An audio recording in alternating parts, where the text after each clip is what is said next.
اخواني تعرفون اليوم احنا وين ومع مين؟ مع الغالي الله المستعان. ابو زيد. حيا الله ابراهيم الحبيب. الله حياك، اخبارك؟ حياك طيب.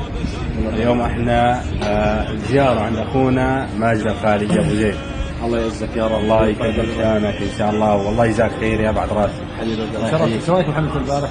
والله صدمنا والله تعبنا. لا تستاهل والله الدب والله تستاهل، بس لازم يعني لو يعدون شوي على الرباع حمص على غير الزول منها. هم لازم يعيدون رباع حمص. حتقول الدير ان شاء الله يعني ماشي حاله مقبوله يعني. زين يعني والله ان شاء الله استرجاع المنطقه الثانيه الجزيره ان شاء الله. إن شاء الله. واحد يصير يرتب له الترتيب الثاني ان شاء الله. اي والله. اليوم احنا قاعدين في بالكافيه طبعا مع اخونا ابراهيم، وشرفنا وان شاء الله تعالى من الشرف والله.